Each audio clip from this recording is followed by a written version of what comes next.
Hello sunshine, and welcome to this video. Today I'm sharing 5 books to have next to your bed to read before you fall asleep so that you drift off on a peaceful, inspired, nourished note and wake up feeling super refreshed. Starting with one of my favorites and the book that I've had next to my bed for so many years now, Fresh Peace by Jaya John. Let's see, is that focused? Good. His book, Daughter Drink This Water, I still cite as my favorite book of all time when it comes to nonfiction. I've given it to many people, recommended it to many people. A friend of mine even read it with her book club.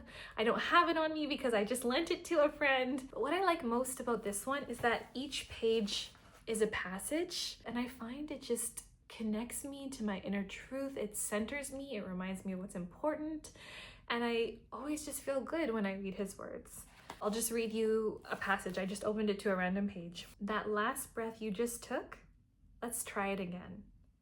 This time inhale as though you have been given permission to swallow a sky full of peace. Now exhale like a mountain gently blowing all its troubles out across a valley. When we were babies, we breathed with our entire bodies, the same as all other living things.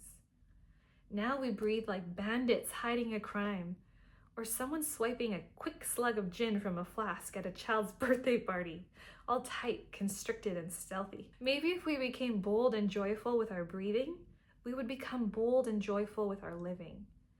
Either way, it wouldn't hurt to get more oxygen to our brain. Here's to your next breath. May it be free and oh so renewing.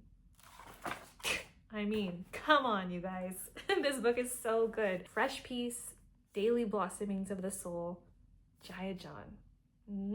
Chef's kiss. Okay, the next one is a newer book I purchased about a month ago, and it's one of those ones that like every day of the year has a passage, so you would flip to the day you're on and read. And what I'm most in awe of is how perfect the words are for the day I'm living. Like, I feel like she wrote it just for me, and sometimes I'll look to, like, maybe I missed the day before, or I'll look to the day ahead and it just doesn't click, but the day that it is so sublimely divine. It's called Journey to the Heart by Melody Beattie. It's just a great book to have next to your bed. The subtitle is Daily Meditations on the Path to Freeing Your Soul. I'll just read one paragraph from today's. And today's is called Joy is Your Next Lesson. She says, don't give up. Don't stop now. Don't let the residue, the pain from the early parts of your journey stop you from going forward. We first had to learn about compassion and love in order to learn joy. The hard work is done. Now you have reached your reward. Now it is time to learn joy. Melody Beattie, Journey to the Heart. So good. Book number 3 is a book by one of my favorite authors, Adil Ahmed. I have all her books in audio and Kindle, and I liked this one so much that I got the print edition too, just so I can have it with me. It is a book that you could read cover to cover, so it's not separated like the other 2 into daily passages or anything like that. But the way she writes, you really can just open it to any page and you're gonna get something beautiful. It's all about self-empowerment, manifestation, discovering who you are, basically all the things that light up my life. I think if you are a creative person or a creator, or just out here living your life, I think we all just need that cheerleader, that person in our corner saying, hey, you got this, you can do this. And I try to be that through what I do. I also need those people in my life, and I'm very lucky to have many real people who do that for me. But you know, Adil is also one of those people, and I think authors and creators can be that for us too. And so I'm just super, super grateful for her, the work she does. It's so high level, it's so pure, and yeah, it's just so great. Next up is another 365 book where every day of the year has a specific poem in this case.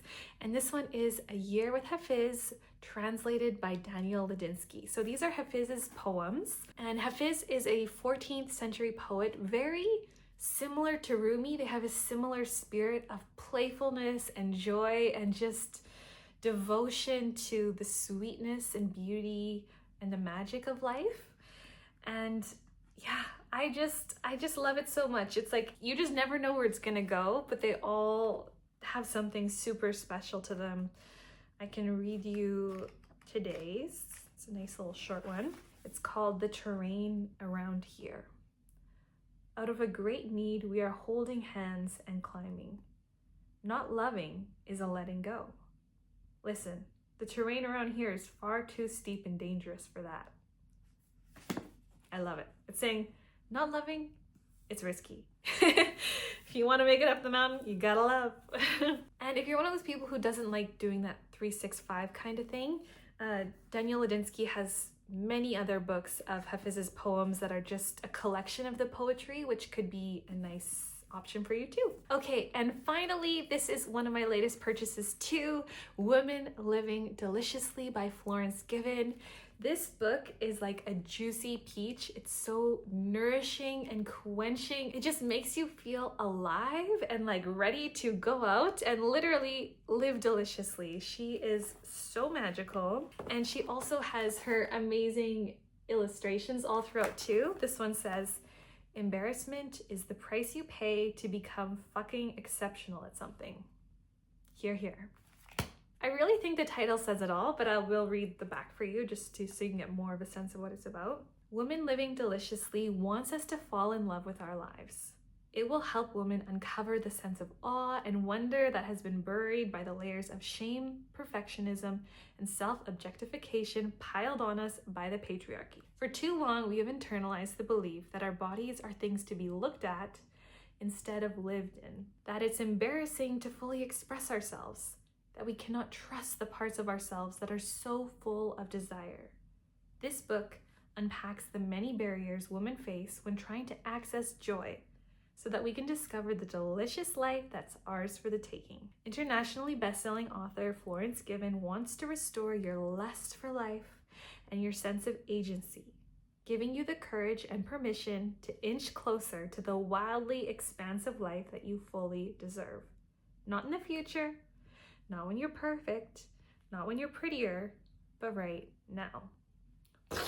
Boom. Women Living Deliciously. So good. Go get it. You're going to love it. You're going to want to give it to all your friends, all the women in your life, maybe the men too. Hey, why not? We all need to be more free. All right, so that's it. 5 books that I recommend having next to your bedside. All of these are just gonna add that layer of beauty, poetry, empowerment, and peacefulness to your life. I am sending so much love your way. Thank you for being here with me, and I will see you in another video. Bye.